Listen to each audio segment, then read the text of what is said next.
cross-country championship gets us started. Lincoln Rose, JoJo Gretschel, and JoJo last year. It could not have been closer. This was a tie that had to go to a tiebreaker between the Cowboys and Iowa State. And while the Cyclones claimed the individual champion, the men here in Stillwater claimed the team title. That's right. I mean, how exciting. And most of those guys returned for this year's championship as well. Tiebreakers are probably a little more fun for the spectators and for us to watch than the actual teams. But I think this is going to be a really great battle between Oklahoma State and Iowa State. Yeah, I was in favor of simply sawing that trophy in half. As on the left side of your screen, you'll see scrolling through our participants here today, some of the best from around the country. And there, of course, Isai Rodriguez leading the charge here on his home course. This is the Wesley Kiptoo approach from what we've seen both in cross country as well as in the track as well in the distance running. Yeah, it's unusual not to see Wesley Kiptoo doing this. We're used to him going out there, and you can see that is Kiptoo starting to separate a little bit from the pack, chasing after Isai Rodriguez.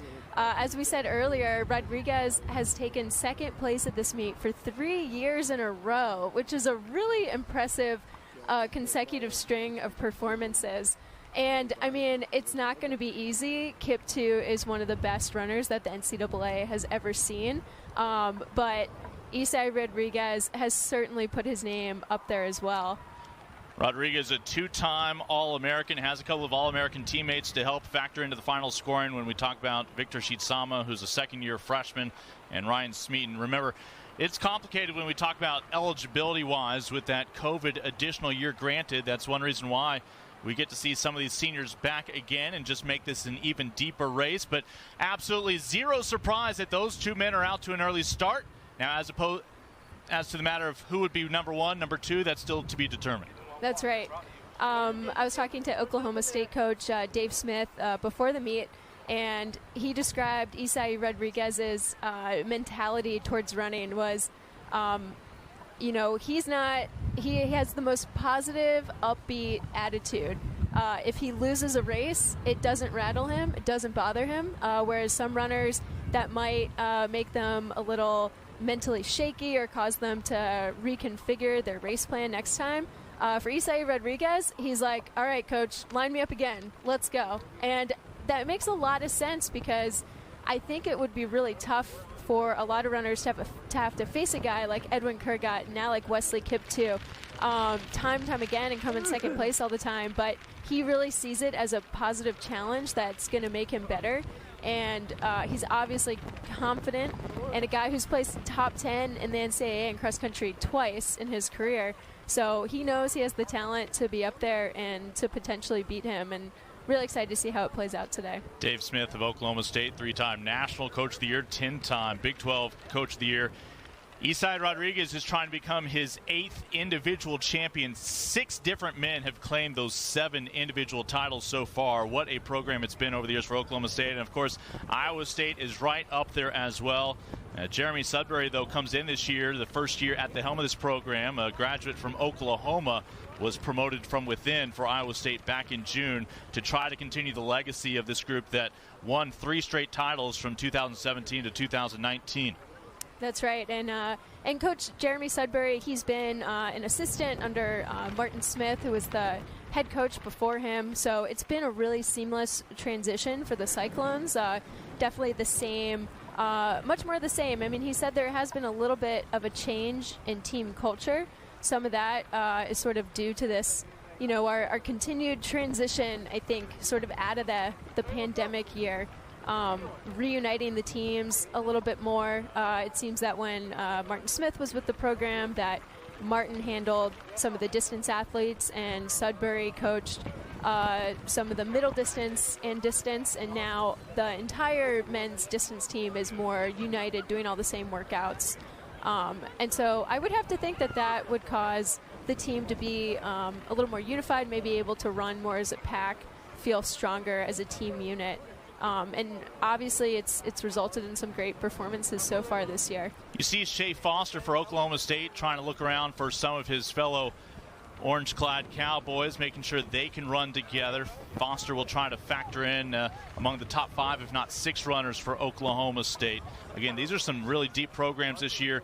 We talk about that extra COVID year, and that means we could see history today out of a certain Cyclone, as Thomas Pollard could very well be our first 5-time all Big 12 runner if he can finish again in the top 15. That's right. A pretty unusual accomplishment, being a 5-time all-conference. But of course, Thomas Pollard has a very unique story. One of the top runners in the country from the time he was in high school. He's been a multiple-time top performer and had a life-threatening heart condition a couple years ago that took him out. He had to medically redshirt a year, and then COVID gives him the extra year as well. But speaking to Coach Sudbury about Pollard's progress, I mean, at one point during, I think it was 2017 that he was out with that heart condition, they weren't sure if he'd really ever be able to run again. And really the opposite has been true. He's been able to PR and perform better than he ever has. Last year, running 13:46, 28:47, very elite times. So definitely be a cool accomplishment to go for that 5-time all-conference. And now you can see his teammate Kiptoo has taken the lead from Rodriguez. Wesley Kiptoo knows this course. He was on it last spring in the national championship. He almost led it wire to wire before fading in the final 30 seconds. Would ultimately slip to third when it was all said and done. You know that motivates him, but any advantage that Isai Rodriguez might have on knowing this course as his home course, there is some familiarity for Kiptoo to work with as well. Again, Kiptoo has now pulled ahead of Rodriguez after the quick start for Isai. That's right, and you can see this is a very hilly, challenging course. So, Dave Smith has the Cowboys out here multiple times throughout the season to do workouts, so they know it intimately. And actually, Isai Rodriguez set a course record here for 8K. It's maybe hard to tell from the camera conditions right now, but it's pretty windy and chilly out there, so I don't think anyone's setting a course record today.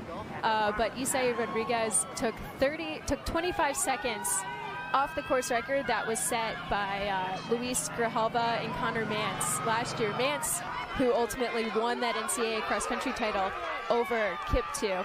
So to be able to run, his course record was 23:05, so to be able to run that time, run that much faster than those guys, Grijalva, of course, who represented Guatemala in the Olympics this past summer, it definitely puts him in elite company. I mean, Smith might be a little bit biased, but he said that he thought it was the most impressive run of any collegiate runner so far this season.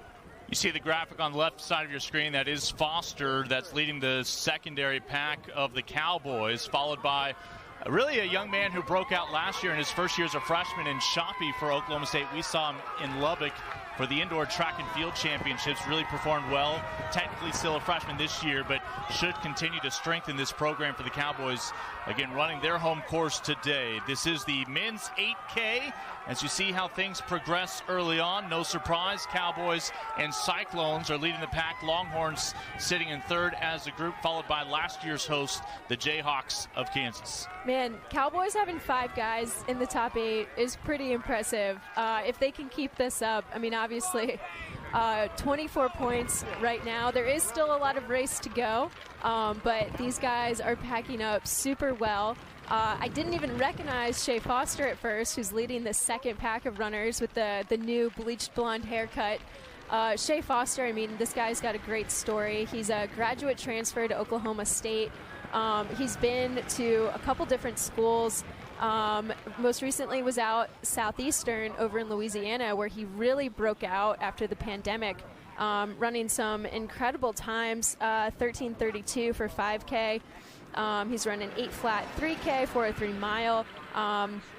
He's a 5-time Southland Conference champion, really dominated that conference last year, and took 6th place at the NCAA indoor 5K, and then came back a couple days later and took 45th on this course at the NCAA cross country championships. So that span of time during the indoor season, he quickly became that runner that everybody wanted to know more about, and And luckily, Coach Smith had been in touch with him right before that. He desperately wanted to come run here because he knew former Cowboy Craig Nowak from high school and did some workouts with Craig. And he's like, man, I want to run for the Cowboys. And,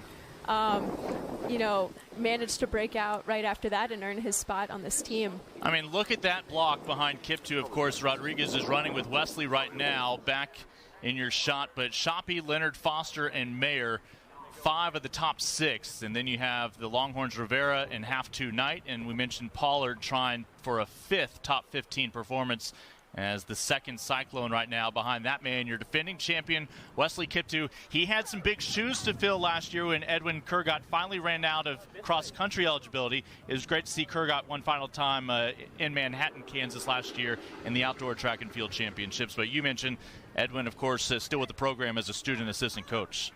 It's incredible what Kiptoo was able to do last year. I think a lot of us forget he's only been in the NCAA for a single year. And in that year, he won 6 Big 12 titles, set 5 school records, was All-American 4 times, won the NCAA indoor 5K title and a championship record. Came back a couple days later to take 3rd place at the National Cross Country Meet here on this course. This guy not only races hard, he races hard all the time. I think one of the highlights last year was watching him win 3 Big 12 titles at the Outdoor Championships in the steeplechase, 10K, 5K, setting championship records in all 3. I think the biggest challenge with Kiptoo is sort of helping him figure out his spots of maybe where you don't need to go all gas, so you have a little bit left over for the bigger national meets sometimes. But yeah, speaking to Coach Sudbury, when he came over from Colby Community College and transferred into Iowa State, when he was competing at that junior college level, he was able to just race super hard and take the gas out of people, and took that strategy to the NCAA. It worked for a while. Some of the other top national level guys eventually started to figure it out. So this season there's been sort of a game in deciding how to pick his spots. And there's a lot of really talented guys in the NCAA. And so he's won some races and others have been close, and I think nationals will be close, but it does look like he's running away with this one for now. Lincoln Rose, JoJo Gretschel with you. Cyclones have won the past 3 individual titles for both the men and the women. Again, we will have 3-time defending women's champion Kaylee Logue featured in our 6K coming up.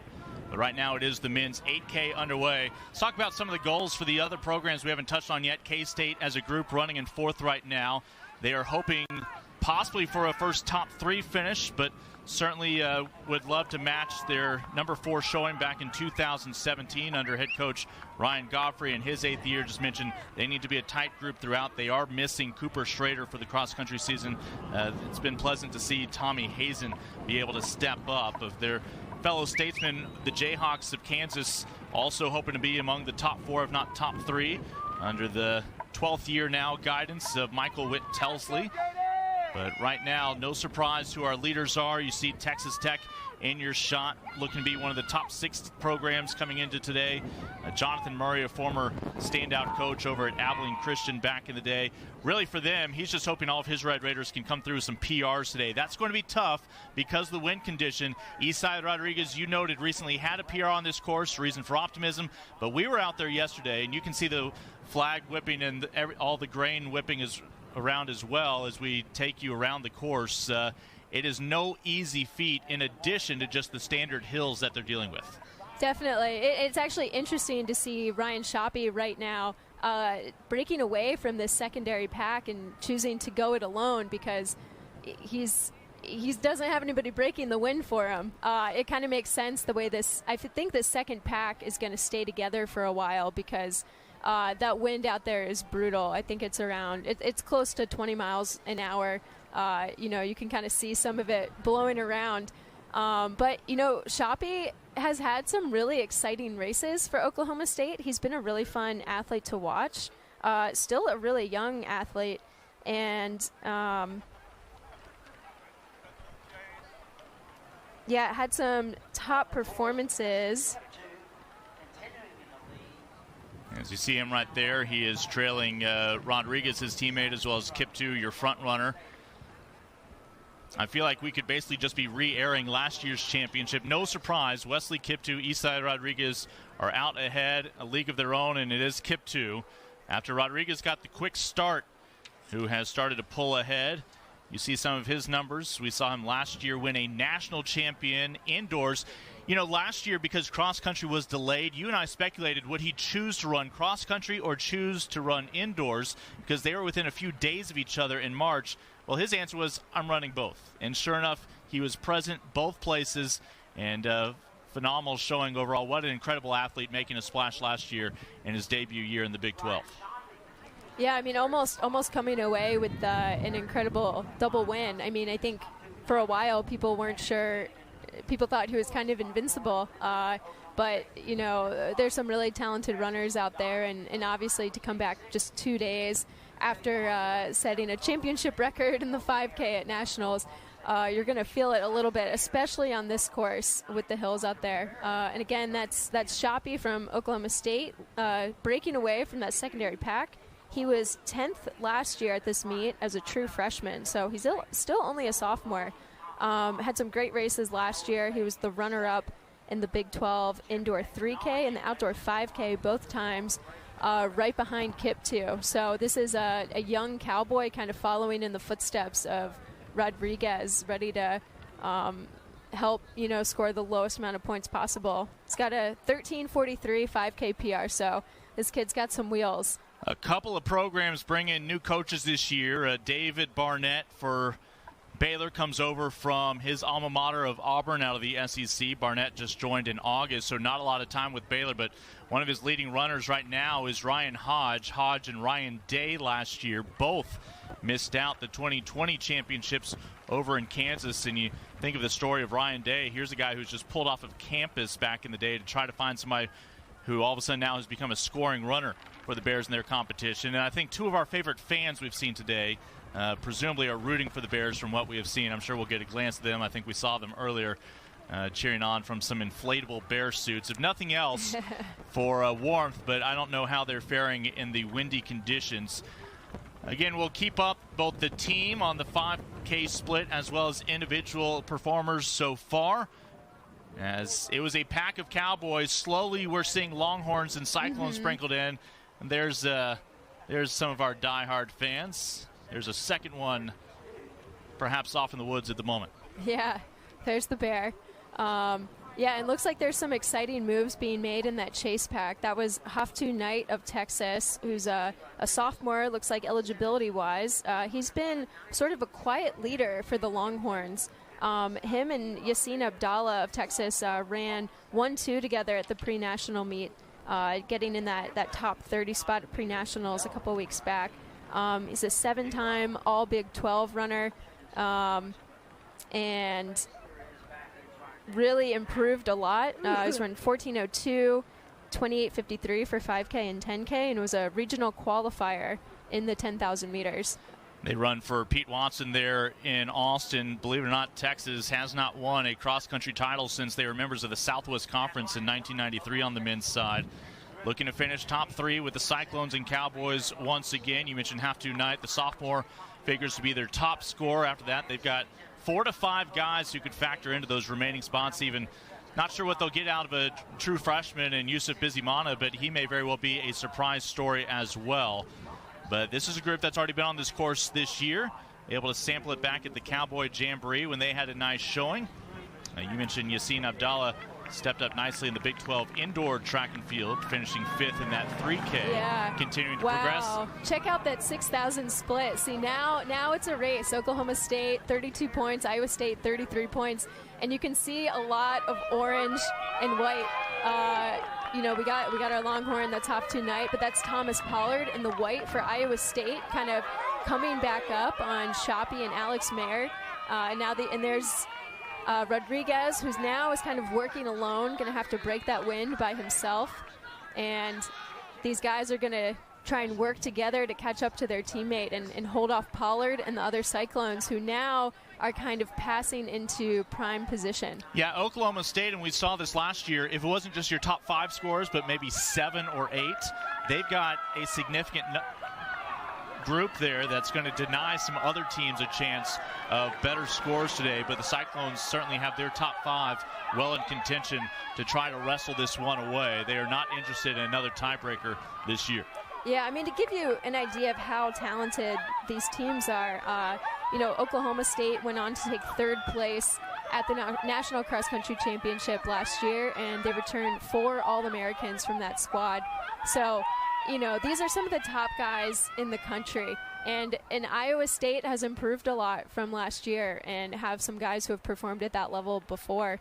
So, this is a race. And one of their top rivals these days in Bedlam is Oklahoma. So Oklahoma this year hired a former staffer on the Oklahoma State staff, Hannah Fields, a 19-time NAIA national champion in her own right back when she was a competitor. Oklahoma men just, again, know this course well, hoping to have some PRs today. So we talk about the best of the Big 12, but that also translates to some of the best in the country. We saw that right here on this course back in March when Wesley Kiptoo would take 3rd after leading almost wire to wire. Isai Rodriguez, Mayer, Smeaton, the familiar names from here in the Big 12. Really great showings back in the fall on the back in the spring on the national stage. Yeah. And Victor Shitsama also was All-American last year. Don't want to forget him. Yeah, one of 3 All-Americans for the Cowboys. Shitsama actually has a great story, too. Right now he's running in 13th place.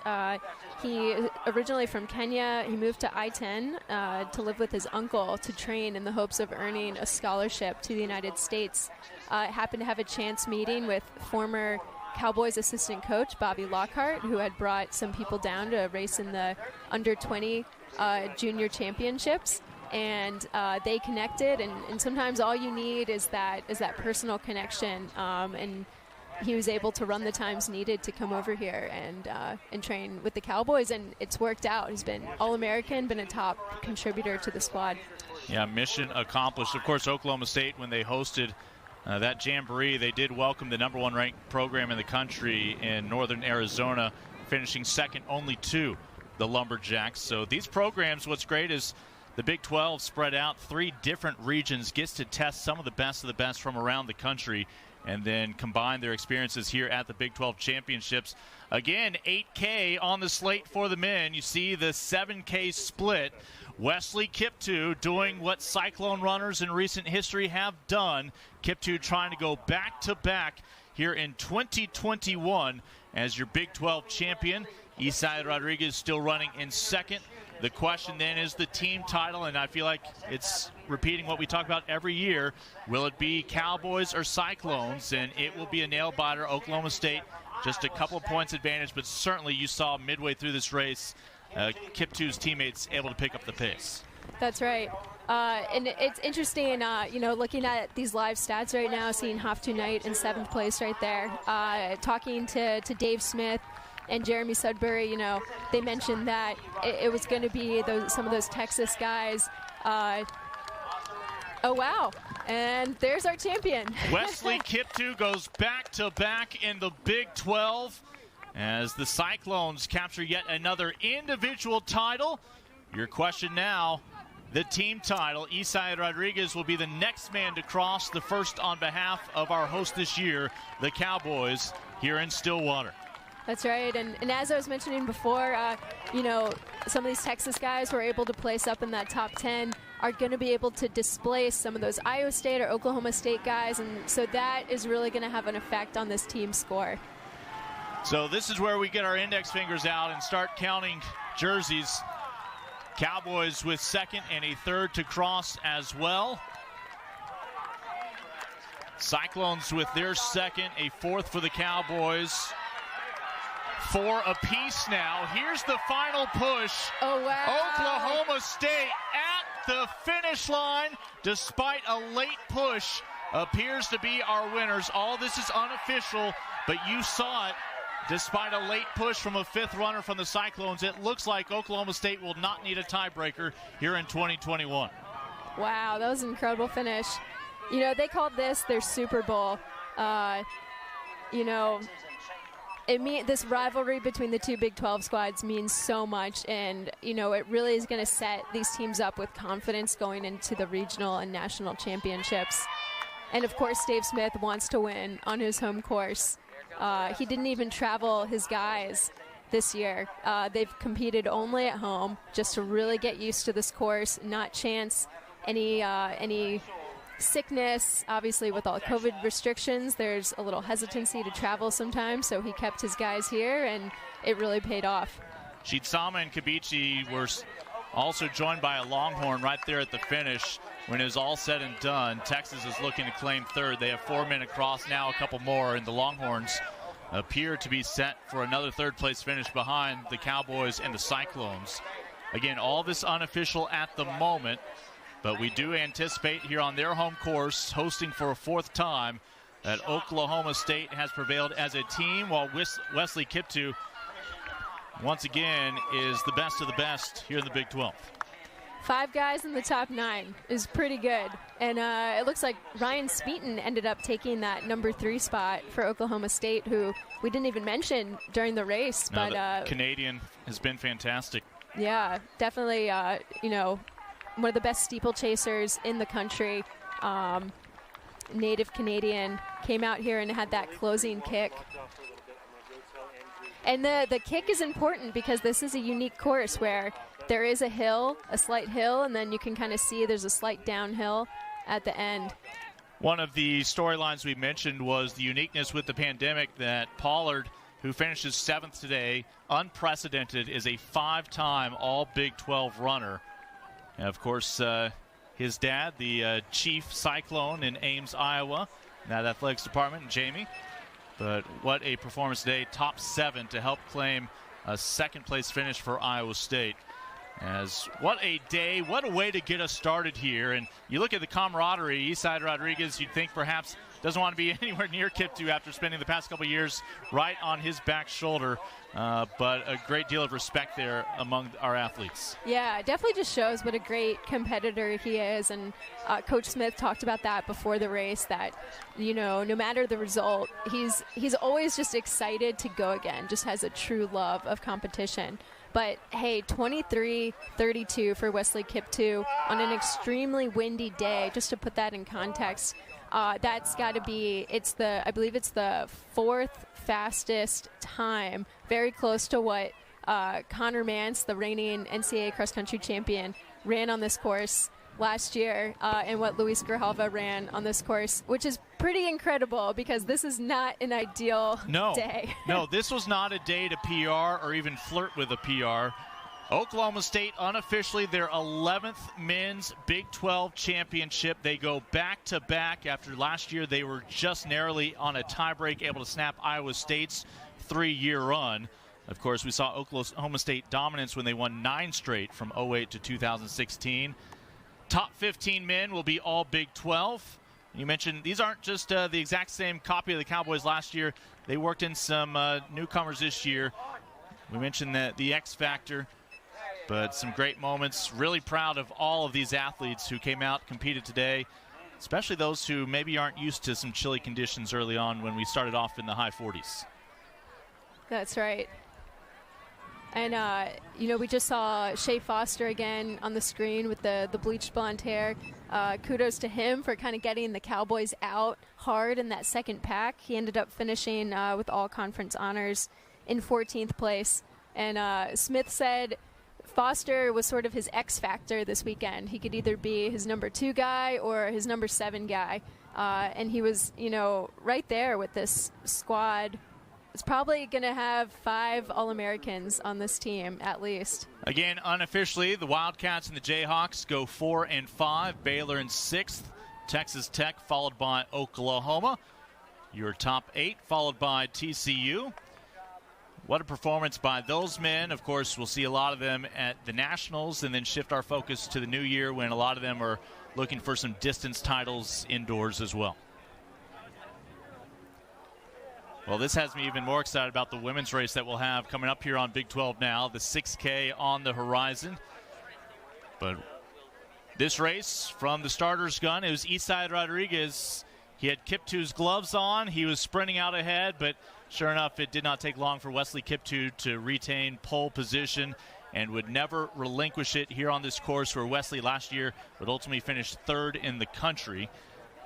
What a day, though, as a group collectively for the Cowboys, as we're getting closer to finalizing the fact that the Cowboys do take this one over Iowa State. A two-team battle. Texas, no surprise, in the top three. Yeah, 24 points is a really impressive team total here for Oklahoma State. You know, like we mentioned earlier, these guys practice multiple times throughout the week on this course.